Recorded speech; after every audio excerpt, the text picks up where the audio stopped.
Nervous about CA foundation exams? Don't worry, you are not alone. Myself Ankit, and I am preparing for my CA intermediate exams. And yeah, I have cleared my CA foundation exams in my first attempt.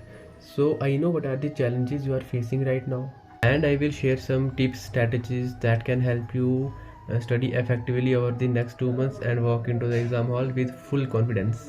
Accounts में देखो तुम्हारी concept clarity ना यहाँ पे 12th वाली नहीं चलेगी। यहाँ पे तुम्हारे कॉन्सेप्ट्स बहुत ही ज़्यादा क्लियर रहने चाहिए, क्योंकि एग्जामिनर तुम्हारे कॉन्सेप्ट्स बहुत ही बारीकी से चेक करता है। यहाँ पे मतलब कॉन्सेप्ट्स क्लियर होंगे तो ही तुम एग्ज़ाम में क्वेश्चंस कर पाओगे, रट्टा नहीं चलेगा अकाउंट्स में। एंड तुम्हारे को अगर टीचर चाहिए बेस्ट तो यूट्यूब पे है फ्री ऑफ कॉस्ट। तुम अगर तुम्हारे को डेप्थ में कॉन्सेप्ट चाहिए तो मैंने पर्सनली जिनसे पढ़ा था वो है CA पराग गुप्ता सर। उनकी प्लेलिस्ट है पूरी, वो बहुत ही डेप्थ में पढ़ाई है उन्होंने, सब कुछ पूरी प्लेलिस्ट है फ्रॉम स्टार्ट टू एंड, पूरा अकाउंट्स है उनका। तो तुम वहाँ से करो अगर तुम्हारे कॉन्सेप्ट्स वीक हैं। एंड अगर तुम्हें ऐसा लगता है कि तुम्हारे पास कॉन्सेप्ट्स तो हैं बट तुम्हारे को रिवाइज़ करना है सिर्फ, तो you can go with Hardik sir. उनकी 1 शॉट्स है, उससे तुम्हारा पूरा रिवाइज हो जाएगा। उसके बाद तुम्हारे देखो यार, तुम्हें अकाउंट में 3 चीज़ें आनी चाहिए। पहले तुम्हारे कॉन्सेप्ट्स क्लियर हो जाएंगे, उसके बाद तुम्हें ICA मॉड्यूल के प्रैक्टिकल क्वेश्चन सारे प्लस इलस्ट्रेशंस, ये तुम्हारे को पूरा करना है। उसके ट्रू फॉल्स तुम्हारे को पूरे करने हैं। एंड लास्ट पर अगर तुम्हारे पास टाइम बच ही जाएगा तो तुम्हारे को PYQs भी लगाने हैं अकाउंट्स में। PYQs से तुम्हारा एक तो कॉन्फिडेंस बढ़ेगा, एग्ज़ाम हॉल में यार कॉन्फिडेंस तो रहना चाहिए, तो वो बढ़ जाएगा तुम्हारा। एंड PYQs से मैक्सिमम टाइम ना मैंने देखा सेम क्वेश्चंस भी आते हैं, हमारे अटैम्प्ट में भी आए थे। तो PYQs तो कर लो, MTP RTP अगर टाइम बचे तो कर लेना। एंड अगर तुमको जानना है कि एग्ज़ाम में कैसे लिखना होता है तो तुम मेरी ईमेल होगी वहाँ पे अबाउट सेक्शन में, तो वहाँ पे देख लो, तो मेरे को वो कर लेना, मेल कर लेना। मैं तुम्हें अपनी सर्टिफाइड कॉपीज़ शेयर कर दूंगा, जो मेरी थी जून वाली वो कर दूंगा। इससे यार देखो इतना कर लोगे ना, 3 चीज़ें, concept clarity, ICA module plus PYQs, तुम्हारे 60+ तो आराम से आ जाएंगे, इवन 80+ भी आ जाएंगे। बट उसके लिए तुम्हारे को एक तो कॉन्सेप्ट क्लैरिटी रहनी चाहिए, पूरा सिलेबस कंप्लीट करना है। जो टीचर्स बोले उनसे करो, या किसी और से पढ़ते हो तो सभी टीचर अच्छे हैं, देखो टीचर कोई बुरा नहीं होता। तो जिससे कर रहे हो कॉन्सेप्ट क्लैरिटी पूरी रखो, और ये ICA मॉड्यूल की इलस्ट्रेशंस और प्रैक्टिकल क्वेश्चंस करो, PYQs करो, तुम्हारा अकाउंट्स पास है। देखो account is not the main issue आएगा लॉ में और मैथ में, अकाउंट्स हो जाता है मैक्सिमम बच्चों। अब आते हैं लॉ पे। देखो लॉ एक ऐसा सब्जेक्ट है ना जिसमें सबसे ज़्यादा बच्चे फेल होते हैं, एग्रीगेट ही बन जाता है बच्चों का, बट वो लॉ में फेल होते हैं। तो ध्यान से सुनना जो बोलूँगा, लॉ हो जाएगा। देखो भाई आया है करवा के जाएगा। फर्स्ट ऑफ ऑल देखो लॉ में कुछ छोड़ना मत, एक कॉन्सेप्ट भी मत छोड़ना, क्योंकि एग्जामिनर सबसे पहले यही चेक करता है कि तुमने लॉ में किया कितना। क्योंकि देखो तुम्हारे को जो केस स्टडीज़ आएंगी ना, वो ऐसी बना के दी जाएंगी पेपर में कि तुम्हें पता नहीं लगेगा वो आई कहाँ से है, वो सोगे से आई है या कॉन्ट्रैक्ट एक्ट से आई है, तुम्हें नहीं पता चलेगा। उसके लिए तुम्हें सारा पढ़ना पड़ेगा, वरना तुम देखो फॉर श्योर हो जाओगे कन्फ्यूज़। तो तुम्हारे कॉन्सेप्ट एक तो एक तो सिलेबस पूरा रहना चाहिए, एक तो कॉन्सेप्ट्स पूरे रहने चाहिए एक एक चीज़ के। और मैंने पर्सनली जिनसे पढ़ा था, मैंने गुरप्रीत सर की 1 शॉट्स देखी थी यूट्यूब पे, तो तुम्हें भी वही सजेस्ट करूँगा। अगर तुम किसी और से पढ़ते हो तो ऑल ओके, बट अगर तुम्हारे को टीचर नहीं मिल रहा कोई ढंग का तो गुरप्रीत सर इज़ बेस्ट।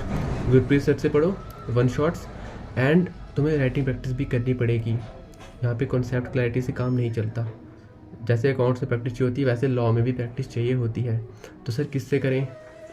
देखो CA शांतन गुप्ता सर, जिनसे मैंने किया था, मतलब उनकी मैराथन मिल जाएगी आपको, 10 आवर्स की मैराथन है, जिसमें उन्होंने 200 से 300 क्वेश्चन करवाए हैं पूरे जून अटैम्प्ट के लिए भी और सितंबर अटैम्प्ट के टाइम पे भी करवाए थे। तो 200-300 क्वेश्चन तुम अगर वो लिख दोगे ना खुद से, तुम अभी लिख के ले लो, तुम्हारे अंदर ऐसा कॉन्फिडेंस आएगा ना, तुम ले जाओगे लॉ को अपने साथ, पास करवा लोगे। और तुम्हारे को केस स्टडीज़ की प्रैक्टिस करनी है ना, वो भी शांतन सर ने करवाई हुई है। अनअकैडमी 360 करके चैनल है, CA शांतन गुप्ता, सर्च कर लेना, वहाँ जाएगा। उनकी 150 केस स्टडीज़ की प्लेलिस्ट है, एक कर दो। लास्ट के 10 दिन भी अगर तुम राइटिंग प्रैक्टिस कर रहे हो ना तो तुम्हारा हो जाएगा। तुम देख लो, तुम्हारे को सिलेबस तो कंप्लीट करना पड़ेगा 20 दिसंबर तक, उसके बाद तुम्हें राइटिंग प्रैक्टिस करनी पड़ेगी, और वो शांतम सर से ही करना। मतलब मैंने देखो पर्सनली करी, मेरा पास हो गया, करोगे पास हो जाओगे। तुम्हारे को तुम्हारे लिए मेहनत करनी है, अभी छोड़ो दुनिया को, अभी की मेहनत जो है वो तुम्हारे लिए ही है।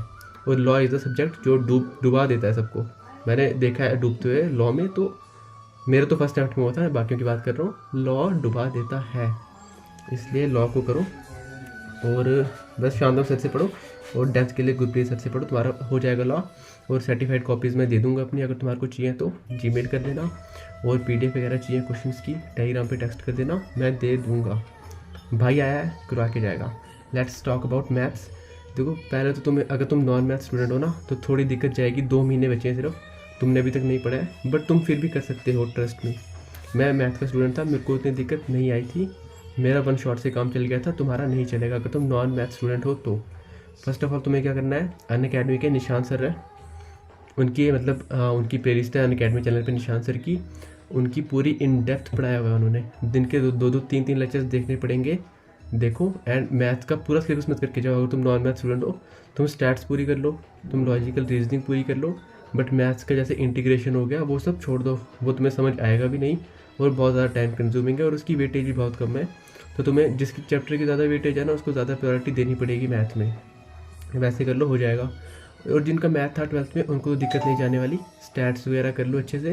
देखो लॉजिकल रीजनिंग मत छोड़ना, बट आई पर्सनली फील इसकी logical reasoning is the most scoring, easy है, कोई भी कर सकता है लॉजिकल रीजनिंग। अगर तुम उसको मतलब 1 घंटा दोगे ना एक चैप्टर को लॉजिकल रीजनिंग के, तो तुम आराम से 60-70% कॉन्सेप्ट तुम्हारे क्लियर हो जाएंगे।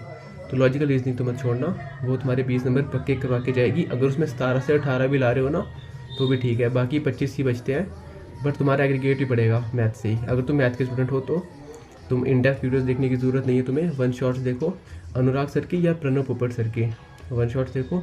एंड तुम जैसे तुम्हारा चैप्टर कंप्लीट हो जाएगा मैथ का, उसके बाद तुम्हें क्वेश्चंस करने हैं ICA मॉड्यूल के सारे। और अगर तुम्हारे पास फ्री टाइम बचता है तो PVQs, RTP, MTP, PP sir, Pranav Popat sir की बुक है, वहाँ से करो। और इकोनॉमिक्स पे आई डोंट थिंक कि इकोनॉमिक्स में किसी को ज़्यादा दिक्कत आ रही होगी, क्योंकि अगर फाउंडेशन में कोई ज़्यादा इजी सब्जेक्ट है कुछ तो वो इकोनॉमिक्स ही है। बट स्टिल अगर तुम्हारे को दिक्कत आ रही है ना तो तुम्हें तुम नोट्स बनाओ इकोनॉमिक्स में, क्योंकि मॉड्यूल बहुत बड़ा है, उसको तुम पढ़ने बैठोगे ना तो बहुत टाइम जाएगा तुम्हारा। एंड नोट्स के लिए तुम CA पराग गुप्ता सर को रेफ़र कर सकते हो, उन्होंने बहुत अच्छे से, मैंने पूरा इकोनॉमिक्स उनसे पढ़ा है, मैं मॉड्यूल खोलता था सिर्फ MCQs के लिए, और मॉड्यूल पढ़ने की ज़रूरत ही नहीं है अगर तुम पराग सर से नोट्स बना रहे हो तो, वो खुद लिखवाते हैं क्लास में। और अगर तुम्हारे पास पहले से है कॉन्सेप्ट्स तो तुम CA हार्दिक सर से पढ़ सकते हो, 1 शॉट ले सकते हो।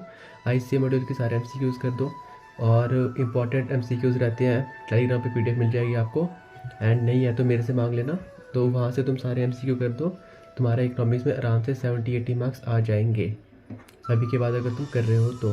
क्योंकि इकोनॉमिक्स देखो पहले से थोड़ी टफ है, अब मैक्रो इकोनॉमिक्स ऐड हो गई है, बट ठीक है, मतलब कर सकते हो तुम 2 महीने में, अगर तुम CA पराग गुप्ता की पूरी प्लेलिस्ट देख लो तो ठीक है। मुझे तुम पे भरोसा है कि तुम कर लोगे, ये तुम्हारा लास्ट अटैम्प्ट है, आई डोंट नो कौन सा है, कितने अटैम्प्ट हो चुके, बट ये वाला लास्ट होना चाहिए। जैसे मैंने कहा कि तुम्हारे लिए मेहनत करनी है।